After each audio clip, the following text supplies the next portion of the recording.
الموفقين والصلاة والسلام على سيد الأنبياء والمرسلين وعلى آله وصحابه أجمعين أما بعد فقد قال الله تبارك وتعالى في القرآن المجيد والفرقان الحميد فأعوذ بالله من الشيطان الرجيم بسم الله الرحمن الرحيم محمد رسول الله والذين معه أشداء على الكفار رحماء بينهم تراهم ركعا سجدا يبتغون فضلا من الله ورضوانا صدق الله العلي العظيم وصدق رسوله النبي الأمين الكريم ونحن على ذلك لمن الشاهدين والشاكرين والحمد لله رب العالمين.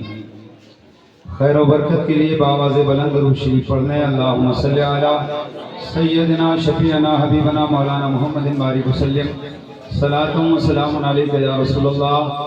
نبی اور آل نبی پر بآواز بلند اللہم صلی علی سیدنا شفیعنا حبیبنا مولانا محمد بارک وسلم صلاۃ و سلام علیک یا رسول اللہ صلی اللہ تعالی علیہ وبارک وسلم. آج کا یہ تیسرا بیان ہے. انشاءاللہ چند باتیں آپ کے گوش گزار کروں گا، مگر اس سے پہلے چونکہ شہر سیونی کے اندر پہلی بار 10 روزہ پروگرام انعقاد پذیر ہے، تو اس کی ترتیب میں آپ کو بتا دوں کہ 10 روزہ ذکر شہدائے کربلا اس نام سے پروگرام شیعہ حضرات بھی کرتے ہیں اور سنی حضرات بھی کرتے ہیں. محرم شریف کے مہینے میں 10 دن کا پروگرام شیعہ بھی کرتے ہیں اور 10 دن کا پروگرام سنی بھی کرتے ہیں، مگر شیعہ اور سنی کے پروگرام میں ایک فرق ہے. شیعہ 10 روزہ پروگرام کرتے ہیں، صرف وہ اہل بیت کا ذکر کرتے ہیں، صحابہ کا ذکر نہیں کرتے. اور سنی 10 روزہ پروگرام جب کرتے ہیں تو وہ صحابہ کا بھی ذکر کرتے ہیں اور اہل بیت کا بھی ذکر کرتے ہیں. عموماً ممبئی وغیرہ میں یا بڑے شہروں میں 10 روزہ پروگرام کی جو ترتیب ہوتی ہے، پہلے دن کا بیان جو ہوتا ہے وہ خدا کی وحدانیت پر ہوتا ہے، اللہ کی ذات، اللہ کی صفات اس حوالے سے بیان کیا جاتا ہے. دوسرے دن کا جو پروگرام ہوتا ہے، دوسرے دن کا پروگرام اس کا عنوان ہوتا ہے رسالت. انبیاء و مرسلین کا مختصر ذکر کیا جاتا ہے، خصوصیت کے ساتھ امام الانبیاء علیہ تحت و ثنا کی سیرت پر گفتگو کی جاتی ہے. اور تیسرے دن کا جو پروگرام ہوتا ہے اس کا عنوان ہوتا ہے صداقت. سیدنا ابو بکر صدیق رضی اللہ تعالیٰ عنہ کی سیرت، ان کے مناقب، ان کی فضیلت بیان کی جاتی ہے. چوتھے روز کا جو پروگرام ہوتا ہے اس کا عنوان ہوتا ہے عدالت.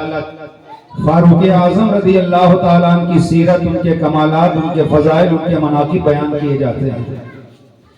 اسی طرح چاروں خلفاء کا ذکر کیا جاتا ہے، فضائل اہل بیت پر کلام کیا جاتا ہے. اور اس کے بعد یزید پلید جو تخت نشین ہوا وہاں سے ابتدا کی جاتی ہے. پھر ایک دن مدینہ شریف سے مکہ شریف کا سفر بیان کیا جاتا ہے. پھر مکہ شریف سے کربلا شریف کا سفر بیان کیا جاتا ہے. اور کربلا شریف سے پہلے حضرت امام مسلم رضی اللہ تعالیٰ عنہ کا ذکر کیا جاتا ہے، ان کے بچوں کا ذکر کیا جاتا ہے. اور 9 محرم الحرام کو رات میں جو واقعہ پیش ہوا اس کا ذکر کیا جاتا ہے. اور 10 محرم الحرام کو شہادت کربلا شریف کا خونی منظر بیان کیا جاتا ہے. اس لیے یہ ترتیب آپ ذہن میں رکھ لیں کہ یہ تیسرا پروگرام ہے. ترتیب کے اعتبار سے یہ 10 روزہ پروگرام چلے گا. ہم میں اور غیروں کے پروگرام میں جو فرق ہے وہ واضح کرنے کے لیے اہل سنت اپنے پروگرامات اس ترتیب سے کرتے ہیں. تو 2 دن آپ نے بیان سماعت فرما لیا. آج انشاءاللہ میں ابو بکر صدیق رضی اللہ تعالیٰ عنہ کا وصال